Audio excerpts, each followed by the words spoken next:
Oh boy. Hello, Canucks fans, and welcome back to another episode of Canucks Conversation, the ultimate, not penultimate, the ultimate Canucks game day kickoff show. It is brought to you by Greta. Greta is a great spot for all games, home and away. We're going to be there all season long for Canucks Army viewing parties. But why wait? Why wait? Head on down to Greta tonight, the arcade, the bar, the street food, and of course, the game, the ultimate game. I don't know if I'm using this correctly anymore. I don't know if I ever have, but Greta's the spot to be. Whether you're going to the game, you want to watch the game there, or after the game, it's just 10 minutes away, 10-minute walk from the arena with weekly drink specials. Greta Bar YVR is the place to be, 50 West Cordova Street. Let the games begin. My name is Dave Gutrelli. I'm joined by Harman Dial. Our technical producer is Jacob Lazar. First comment in the chat, or one of the first, from Calgary Canuck.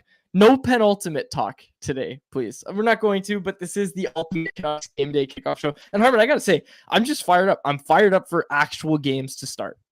Seriously, and even some of the rest of the games on the schedule tonight, like the 4 p.m. game is going to be Montreal versus Toronto. And those teams, it always seems like the Canadiens are able to give the Leafs a really good run for their money in these regular season games. They end up being really chippy, really physical. So that's going to be a ton of fun to watch. The other late game is Avs versus Golden Knights. So obviously not going to be able to watch it live, but at some point I'm going to catch bits of that game afterwards, stream it back. Jets Oilers is a good matchup too, and then Rangers Penguins as well. Like, these are some pretty good games that we're gonna see on Wednesday. And Flames Canucks, I don't think it's the spiciest matchup because the Flames aren't expected to be very good. But for game one of the regular season, if you're a Canucks fan, this is months of anticipation leading to this moment, and everybody that I've talked to is just so stoked to begin a season where expectations are really high that this is going to be a fun, entertaining, winning hockey team. I don't know what it is specifically this year. I'm like, maybe it's just different. Maybe I'm just more excited than past years. But to me, like, all of these opening night games are bangers. Even last night, the Chicago-Utah game. First of all, if you want Utah to get a win in their first game, put them up against Chicago. But Chicago, like, they gave them a run for their money. It was a solid game. Like, it was a good hockey game. And I mean, I don't know if you were watching the broadcast, but Ray Ferraro on Color had a really funny comment about the Chicago Blackhawks second power play unit. Had like Pat Maroon on it. He's like, this second power play unit has a lot of guys who wouldn't be getting power play time anywhere else, but they are here. And like, that was his comment. It was perfect. But again, you have the Bedard factor obviously as well.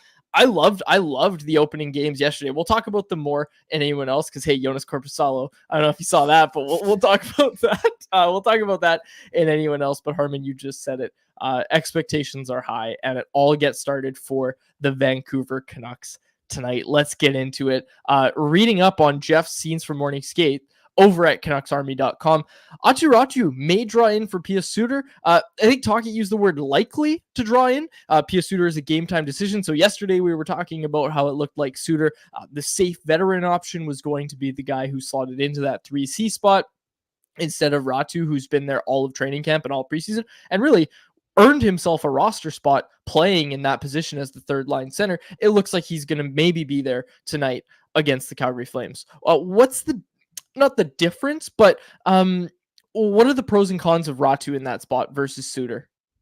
Yeah, I'd say the advantage with Suter would have been he's more defensively responsible, experienced, and you know that he's not going to make the typical rookie mistakes, sort of like the preseason game against Edmonton, where Ratu just sort of got crossed up in coverage, playing 4-on-4, left a wide open lane for Bouchard to walk right down Main Street and snipe a goal, which that happens. It's not a huge knock or criticism on Ratu. It's just that Suter's got his reps in the league now, and he's not going to be making a lot of those types of defensive mistakes.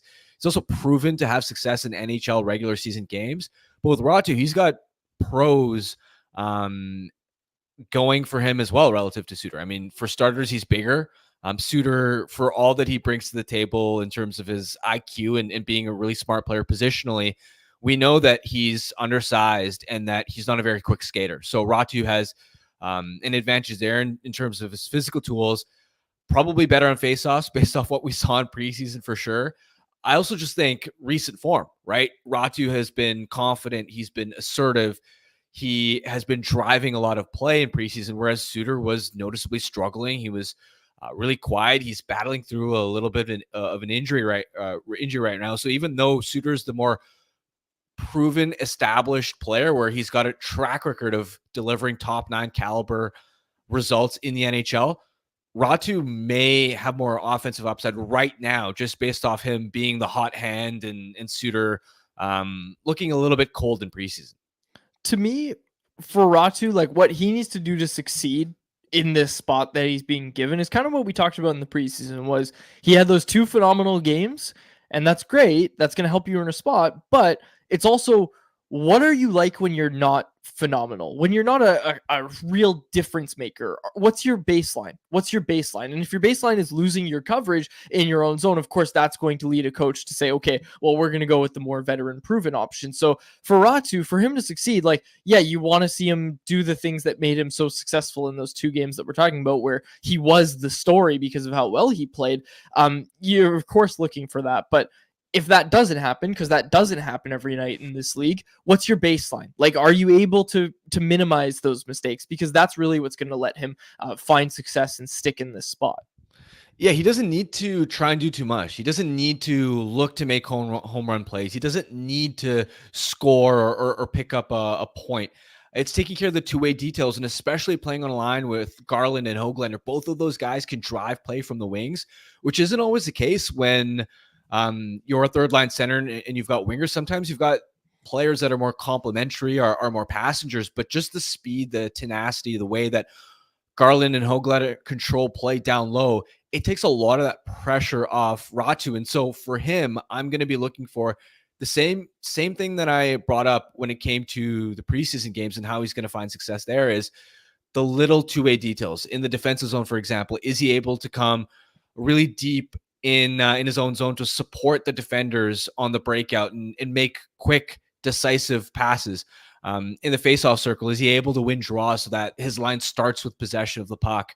In the offensive zone, is he able to read off Garland and Höglander and just find ways to get open, which I saw in preseason. I saw that, okay, he's understanding what spots of the ice that he needs to be in, because so long as he checks off that part of the box, I trust that Garland and Höglander have the skill and the vision to connect the pass. And I also trust Ratu's offensive skill and his confidence and his shot, that if he is given the puck in a dangerous offensive situation, that he's going to be able to convert it into a high danger scoring chance. Other small but important things, like when he's carrying the puck through the neutral zone and off offensive zone entries, can he make sure to avoid turnovers?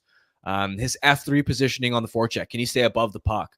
D zone coverage, are you making sure that you're not making any mistakes? And we saw moments where he actually, really shined. A couple times I've brought up the mistake in the Edmonton preseason game, but in the Seattle preseason game, there were moments where Jaden Schwartz, for example, top 6 NHL player, has the puck behind the net. Raty really assertively attacked him down low, stripped him of the puck, and orchestrated a clean breakout. Like, that's a high-end defensive play. So those are the subtleties that I'm going to be watching for, because if he's able to contribute in those facets, I'm really confident that his line is going to have success.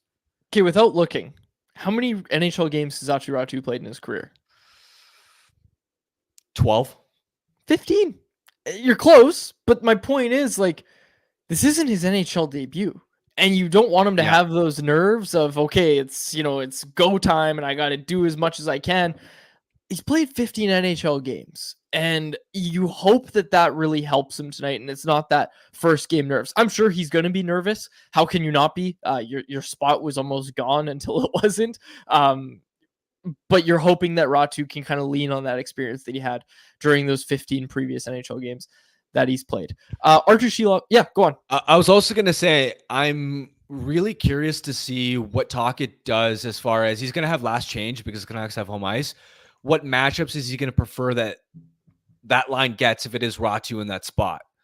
Because looking at Calgary's bottom 6, their third line on paper is better than you'd expect for a team that we're not expecting to make the playoffs. They have Huberdeau on that line, Pospisil and Mantha. Like, that's some legit talent on that line. Now, you might then think, well, if you've got a defensively responsible fourth line, well, why not feed that fourth line, the matchups against that Calgary, Huberdeau line? and free up that Raty Garland line to just create a lot of offense, feast on the other team's fourth line and third defense pair. But that's when I look at the stylistic makeup of Calgary's fourth line, and it's a big drop off on paper as far as talent. But with Klapka, Rooney, and Lomberg, that's a lot of size and physicality. And even Lomberg, he's the smallest guy on that line, but he can hit like a truck. And with Hoagland and Garland not being the biggest guys, I'm just curious what Tocchet will prefer. Does he want them to go up against the better third line that Calgary has, which has a lot more skill, or does he want to free them up? But in freeing them up, does he feel confident from the physical aspect of a smaller Canucks third line going up against a pretty beefy, heavy, physical Calgary fourth line? We're going to talk about all the lines, but I wanted to quickly point this out. I'm not sure if you heard it, if you read it, we wrote about it at Canucks Army, but Rick Tocchet was on Halford and Brough yesterday, and he was talking about Daniel Sprong, and then the conversation kind of shifted to Elias Pettersson, and something really interesting that he said was just that, like, that line needs to be responsible, but they're also not going to be getting hard matchups. Like, that's kind of what Tocchet was alluding to, is this idea. And look, we probably knew this when we were reading into these lines in the summer or whenever, was that the JT Miller line, like last year, was going to be the Canucks top line. Like, we knew that, but this idea that now you have Daniel Sprong, it's not going to be one of these situations where, oh, well, he's on the top line, so you need to shelter him in certain minutes. Like, they're going to be hoping, the sense I get, they're going to be hoping that Daniel Sprong's able to play whenever that Pettersson line is on the ice. Yeah, especially because Sprong's defensive game in preseason, I thought wasn't a problem at all. I didn't see him making glaring mistakes in coverage. I thought he was pretty responsible managing the puck. Like, I can't really think of any egregious turnovers. I thought his effort away when he didn't have possession, as far as back pressure, hounding guys, was sufficient. And of course, this isn't to say that, oh, Daniel Sprong was amazing defensively. He's not going to be that. But the bar for him, given his offensive talent, is just be adequate defensively. Make sure that you're not a liability, or that Tocchet is going to have is going to second guess having you out on the ice in a high leverage situation. And I don't think there was any cause for concern as far as what we saw from Sprong in preseason. Now, preseason's preseason. We've said it a million times. It's not real NHL caliber hockey. But I thought that was a positive sign. And as far as that line from an offensive perspective, I'm going to be looking to see how they can potentially take advantage of space high in the offensive zone off the rush, right? In the final preseason game, if you'll remember the Susi goal, I believe, it started with Pettersson making a crafty play near the top of the offensive zone, just inside, after having created an offensive zone entry, where typically it's easier to find space there than it is when you're inside the slot where teams are packing that.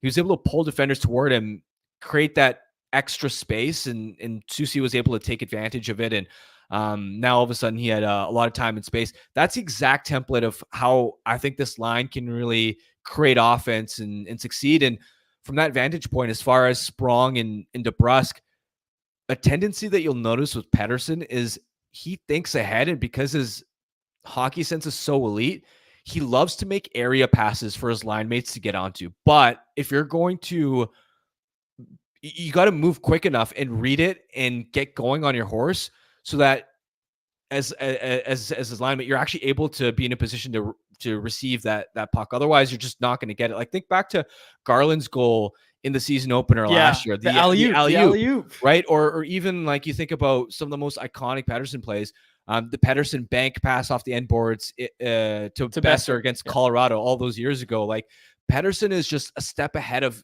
the opposition when he's on top of his game, and his line mates need to be thinking on the same page when his line and when Pettersson particularly has the puck in transition.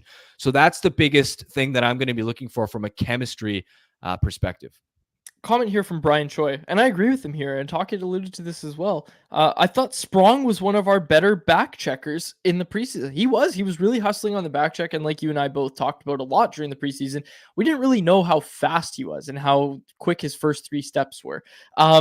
Jonah Abma in the chat says he has 3 gut feelings / predictions for tonight. I think he's typing those out. I'm looking forward to that. Folks, we're going to do anyone else in a matter of moments here. For anyone else, I'm asking everybody, if you're on Twitter, if you're on Facebook, wherever you're watching, YouTube, wherever, get your prediction for tonight. Not the season, predictions for tonight. Whether that be score, whether that be who scores. There was this one, someone said something predicting the first goal. Something about Tyler Myers on the penalty kill. I think I lost it. Oh yeah, this one from Luke Christopher in the chat said first goal is going to be a Tyler Myers shorthanded breakaway beauty. I love it. Get your predictions in, folks. We're going to read those out during anyone else. But let's continue on this preview here. Harm, Archer Sheloves gets the start in goal for the Canucks.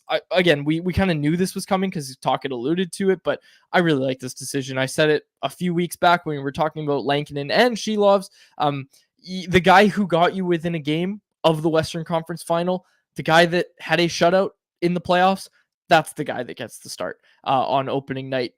I was interested to hear Talkett.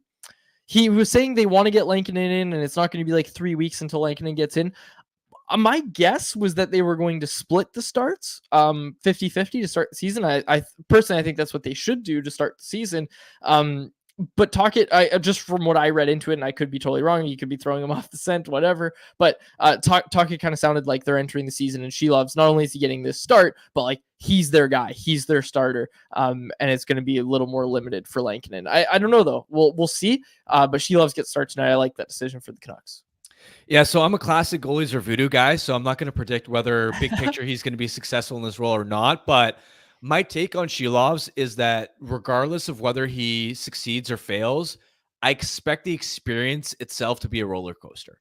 Just his profile, his history. And what I mean by that is I feel like you're going to have moments where because of his explosive athleticism, the acrobatic saves that he's able to make, I feel like he's going to have some nights where he looks unbeatable and you're thinking to himself, oh, Canucks don't even need Thatcher Demko. This guy's the future. Future top 10 goalie in the NHL. He's going to lead us to the promised land.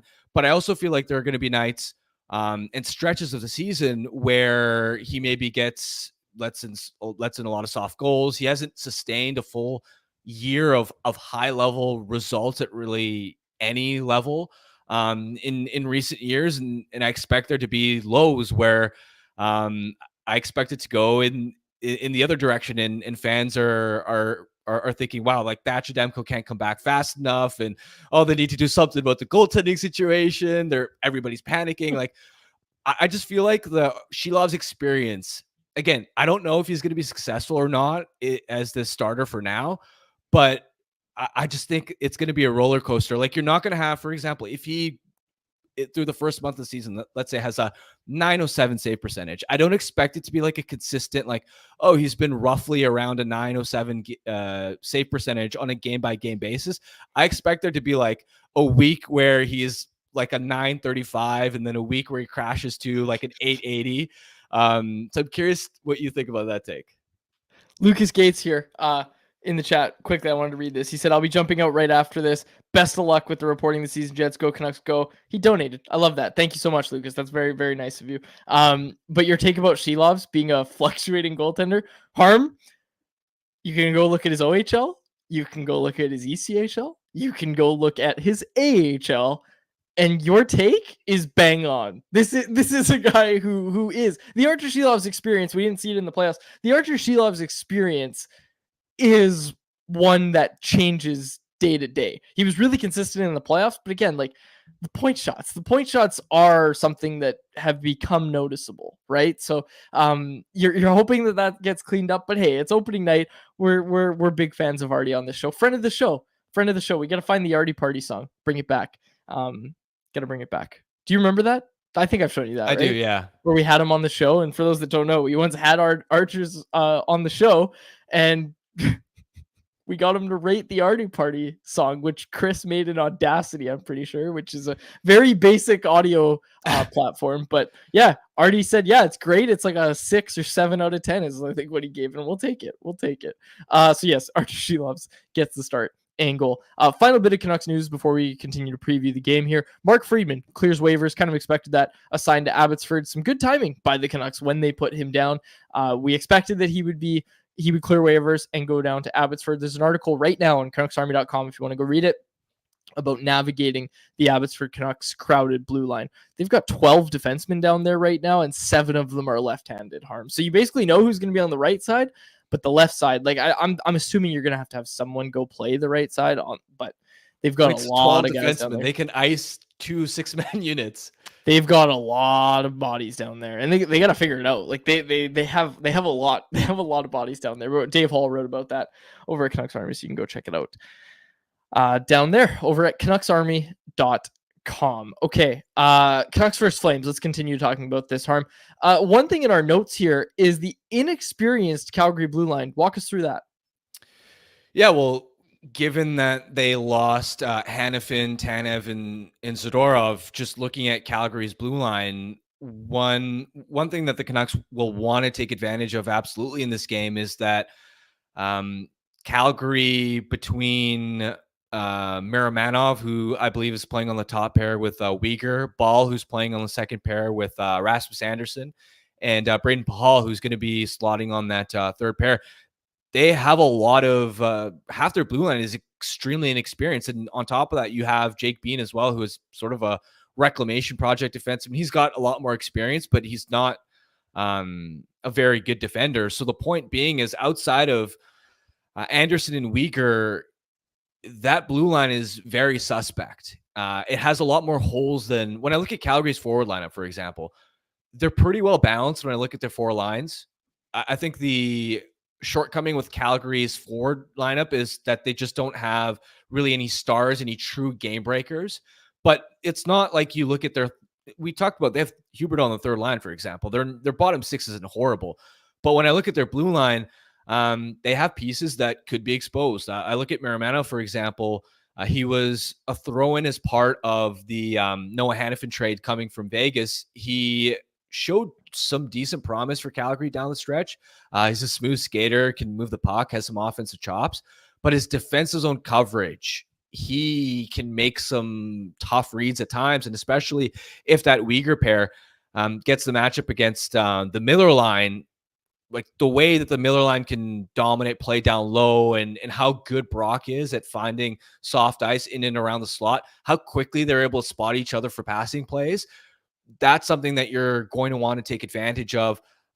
With Ball on that second pair, it's going to be, can you find a way to activate the forecheck and force him into turnovers, right? Because he's a bigger body, more defensively oriented, but not the most talented with the puck on a stick, and doesn't have the highest hockey IQ. And then that third pair isn't very good either. So I think the path for the Canucks to take territorial control in this game is capitalizing on Calgary's weakness on defense and just making it difficult for them to break the puck out. And once you do get them hemmed in, it's a type of blue line where just young defensemen make mistakes. They'll throw a pizza up the middle. They'll completely lose coverage, and you just have to make sure that you're ready to pounce on those situations.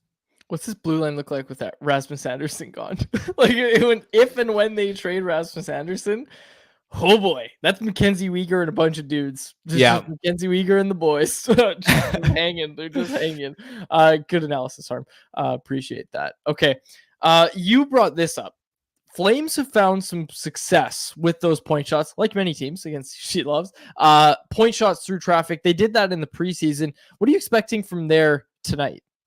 Well, it was, I don't think I saw a team in preseason be more deliberate, calculated, and intentional about, let's work the puck up, work the puck back to the point, try and crash the net with as much traffic as possible, and just spam these point shots, right?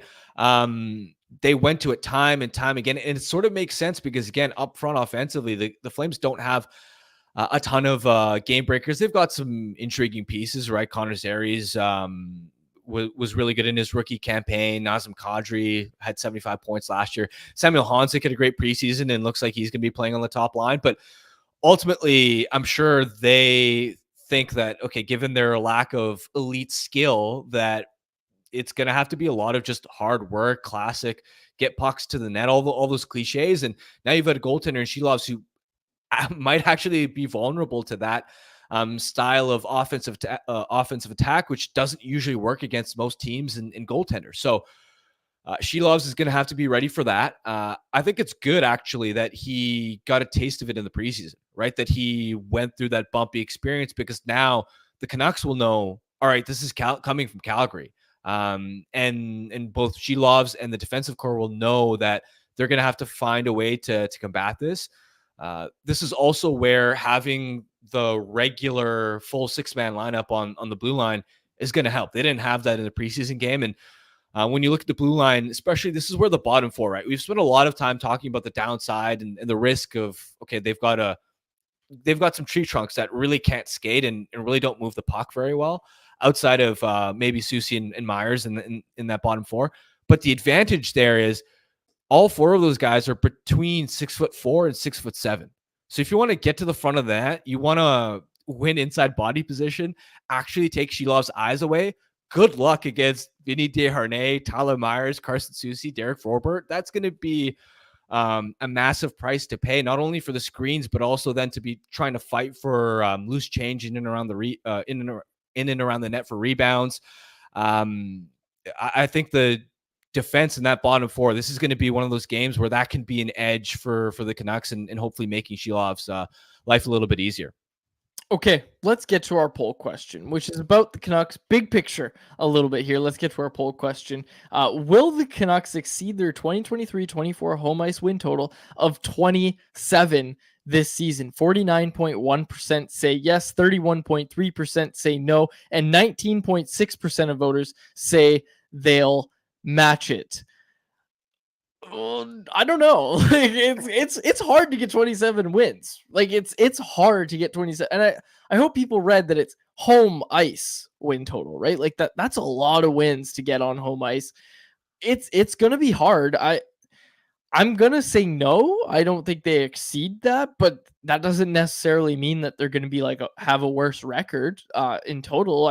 27 at home is gonna be hard to do. Yeah, I'm saying no. The only teams that had more than 27 home wins last season were the Rangers, who won the President's Trophy, and the Oilers. I mean, think about it this way: the 2010-11 Canucks, when they won the President's Trophy, they didn't even exceed 27 home wins. They had exactly 27. So you're gonna need to have a President's Trophy type year to exceed that total. And even then, again, with the 2011 Canucks, that wasn't enough. And that's okay. Like, one thing to keep in mind is we don't need, as far as point totals and regular season results, the Canucks don't need to win the division and exceed what they did last year.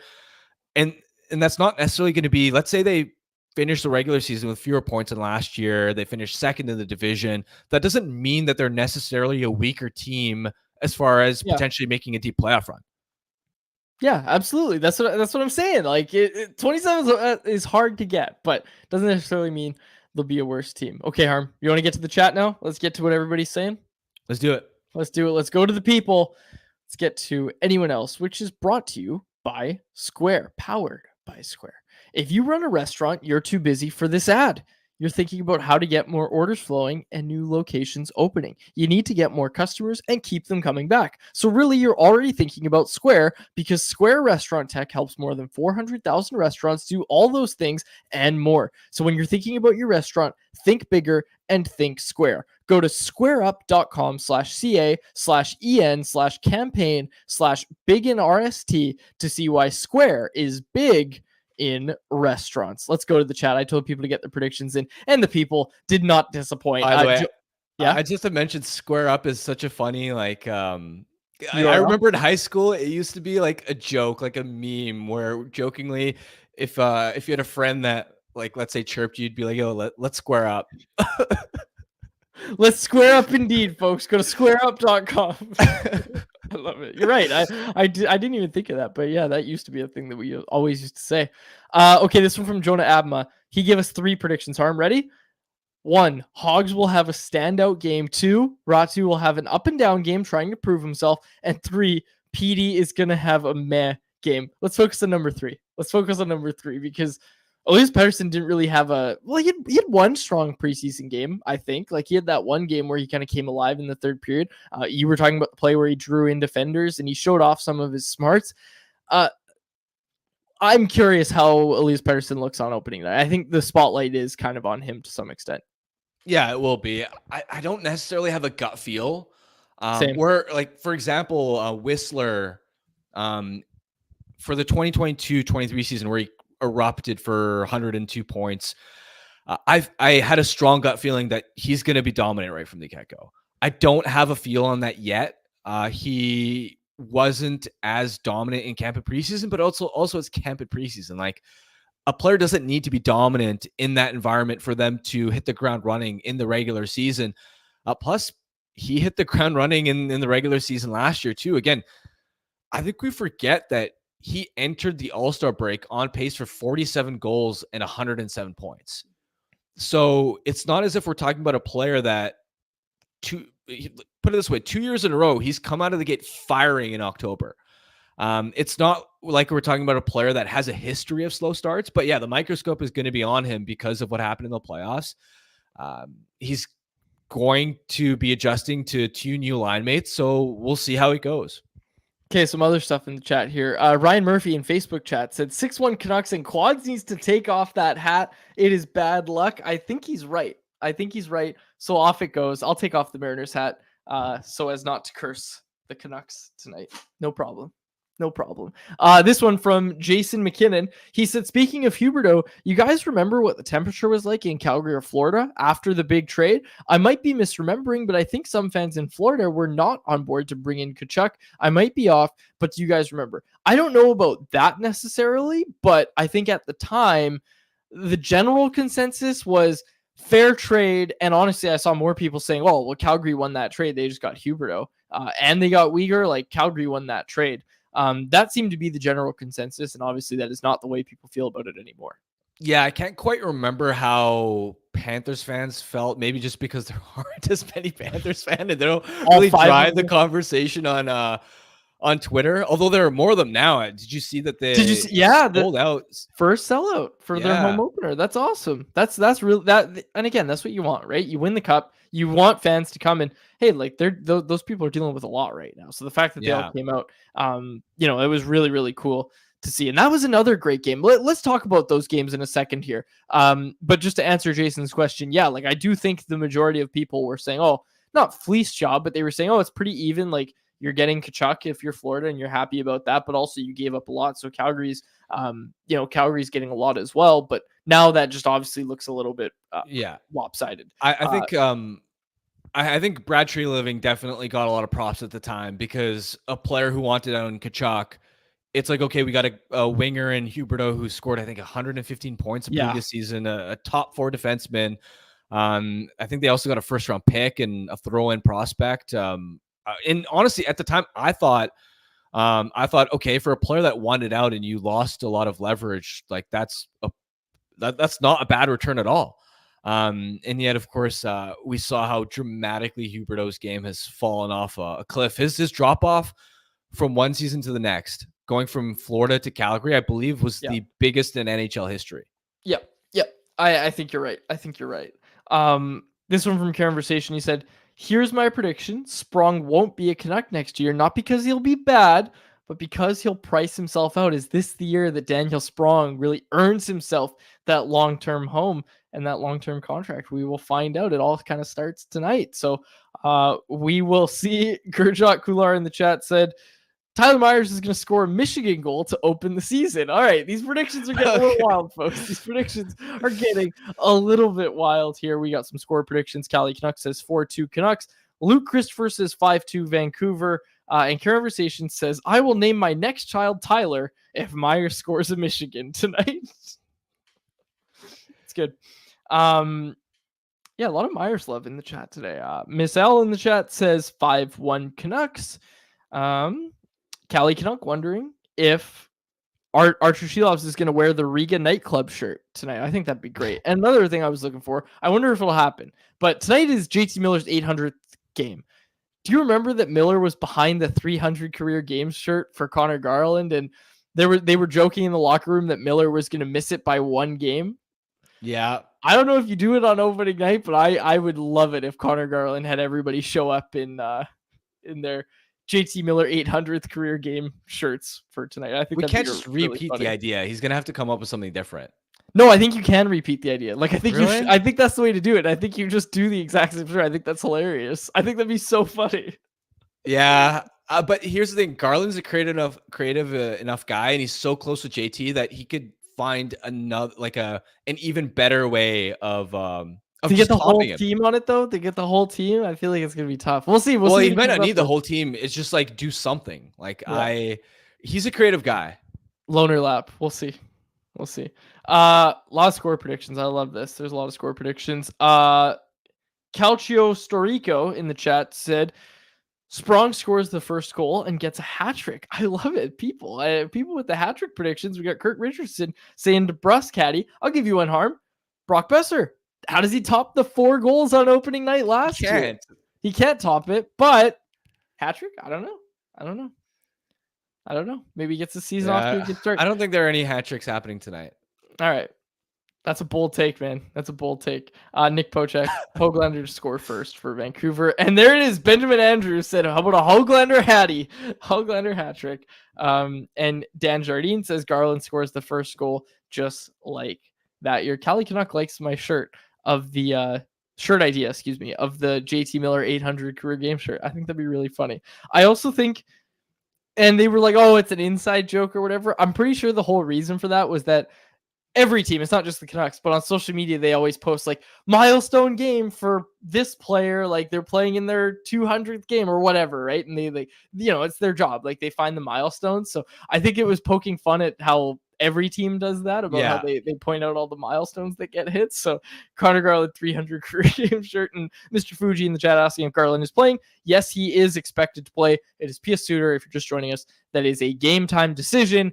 Atiratu likely to draw in as the third line center on opening night tonight. This one from Ashton Ryder. Hoglander's the first goal scorer, and Quad scores a few Blues Clues episodes to end the night. I love it. It's so good. All right. We'll wrap it up there, or we'll get to the poll question. Oh, I need your thoughts on these 2 goalie contracts that rolled in. Oh, I forgot. Okay, yes. Yeah, thank you. Sorry, I forgot. I wanted to get to a few things than anyone else. The big goalie contracts. It was, remind me, it was Linus Ullmark, 5 years at 4 years? 8.25. 4 years, 8.25. And then Joey Daccord 5 times 5. That's what Thatcher Demko signed. Like, that is the Thatcher Demko contract, and Daccord is older than Demko was when he signed that contract. What do you want me to say, Harm? Like, I like the Ullmark contract. Like, to me, that Ullmark contract is exactly what you should be signing goalies to. Is don't go long term. And I understand Ullmark's a little bit older, but this is my point: is that Ullmark is performing at the age of 31. When I was criticizing the Swayman signing, is Swayman going to be performing at 31? You don't know that. Like, you don't know that. Goalies fluctuate so much. So I like the Ullmark contract. The Daccord contract is like it's a team. You remember when Chicago in recent years, how they've been handing out contracts? She's like, well, like, yeah, like you're a good soldier. We really like you. Sure, Jason Dickinson, here's 4 years at $4 million or whatever it was they gave him, right? And they've just been handing out those contracts. Foligno, it's like a team that just doesn't know what to spend money on. So they're just like, all right, yeah, sure, we'll just do this. But 5 years is a big commitment to a guy whose name literally translates to Joe Okay. I don't know about going with Joey Daccord here for 5 years. It's just, I love Joey Daccord. Look, he had the Mariners, the Heritage Classic. His helmet had all the Mariners cards on it. Love me some Joey Daccord. But again, it's just the idea of, you don't go long-term with goalies, but unproven goalies. Like, I'm just wondering what the upside for Seattle is on this contract. Like, why not see if he's legit? Last year was the first season that he's been a full-time NHL goaltender. The year before, he was literally in the AHL. And it's not like he's some 24-year-old where you're like, oh, that's normal.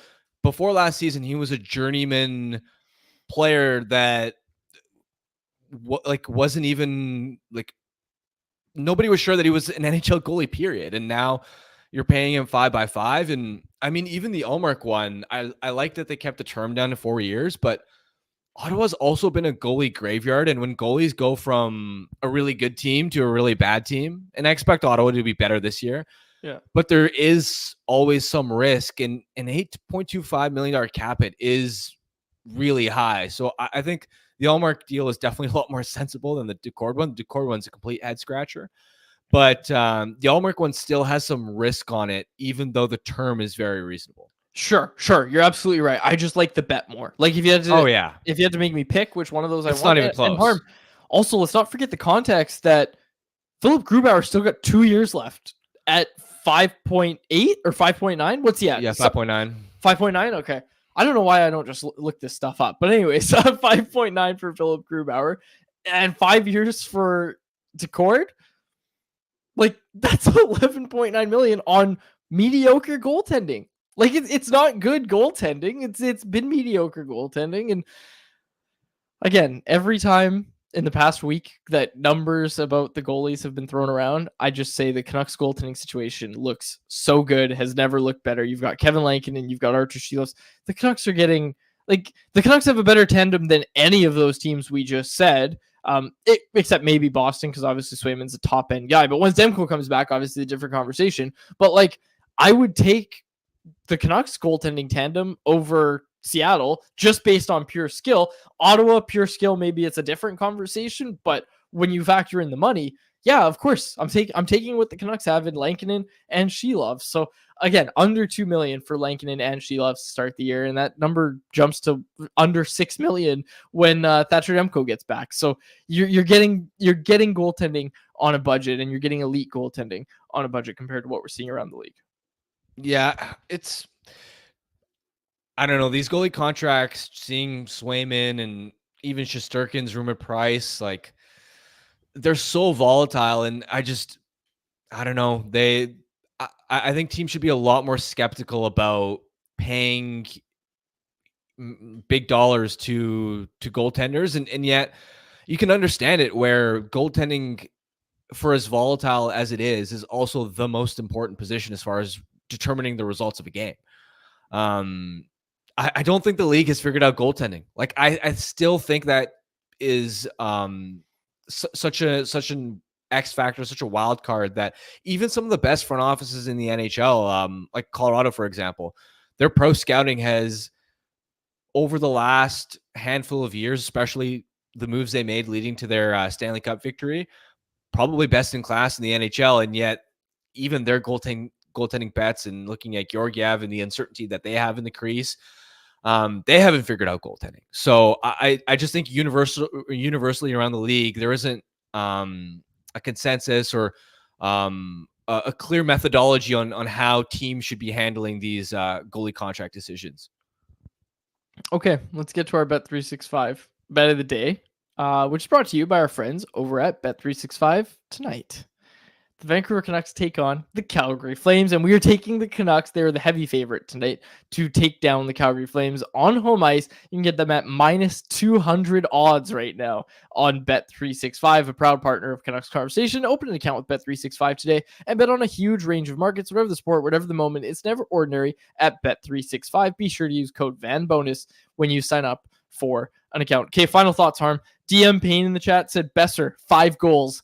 Book it. So let it be known he's saying it. 5 goals for Brock Besser. Is he going to top what he did last year on opening night? Final thought from me: if Jeremy Swayman held out for another like 3 days, you'd be looking at a $10 million cap hit, because yeah, we talked about in the preseason that Jonas Korpisalo is not going to be able to hold down the fort for Boston, and they started him last night and it did not go very well. But I gotta say, he was good in the first period. I thought. I know he gave up like 4 goals, but started the first period, like he made some good saves early on, and he did get beat from distance a few times on pretty clear shots. So yeah, not a good night for Jonas Korpisalo. Jeremy Swayman's gonna get this next start for Boston.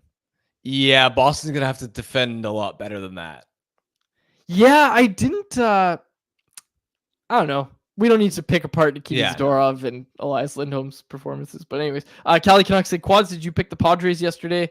Damn right I did. I've been on one. I just got to say, I've been on an absolute heater. And I haven't been picking the favorites every time either. It's been different ones. And there's a lot of baseball going on right now as well. So we'll wrap it up there. You have anything else you want to say, Harm? Nope. Excellent. We'll wrap it up there.